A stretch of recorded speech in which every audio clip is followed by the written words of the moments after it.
Волк рылся в земле у старого дома всю ночь. То, что он откопал для хозяина, шокировало всех. Что заставило бывшего военного хирурга, бежавшего от мира, поверить одичавшему волку? Захар жил один. Старый дом на краю деревни в глубине России достался ему почти даром. После службы он искал место, где можно исчезнуть от людей и прошлого. Дом подходил идеально, дальше только поле и лес. Но с появлением волка тишина закончилась.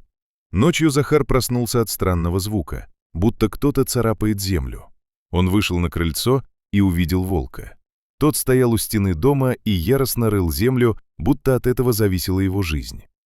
«С ума сошел», — пробормотал Захар. Он прогнал его. Волк отступил, но утром яма осталась. На следующую ночь все повторилось. И на третью тоже. Волк приходил только в темноте и всегда рыл в одном месте, у фундамента под заколоченным окном. Это уже не было случайностью.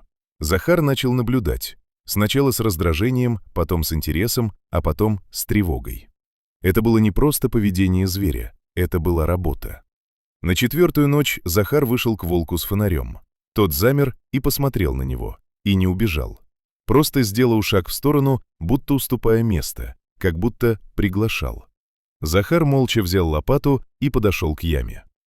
«Посмотрим, что ты там нашел». Он начал копать. На глубине лопата ударилась о металл.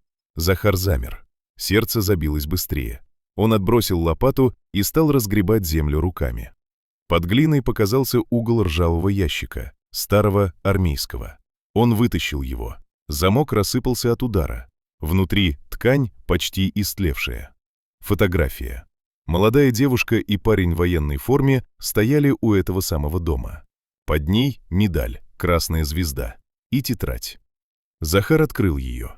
15 июня 1943 года. Немцы близко. Андрей сказал не бояться. Он читал, и мир исчезал. Любовь, война, страх.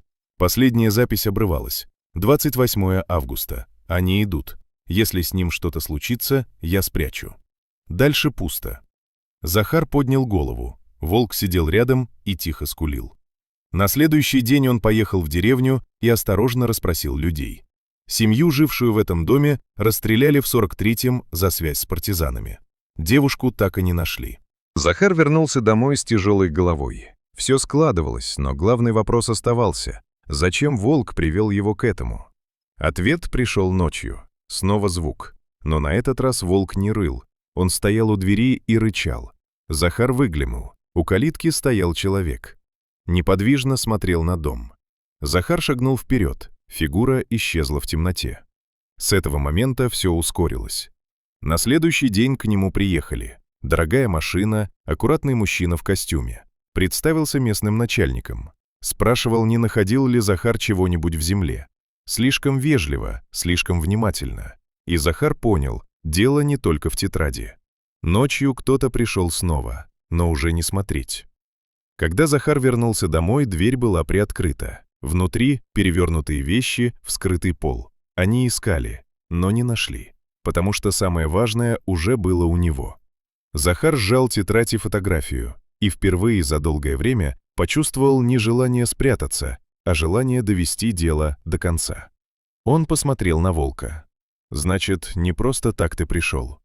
Волк тихо вильнул хвостом, и в его глазах было только ожидание, будто он знал, это только начало.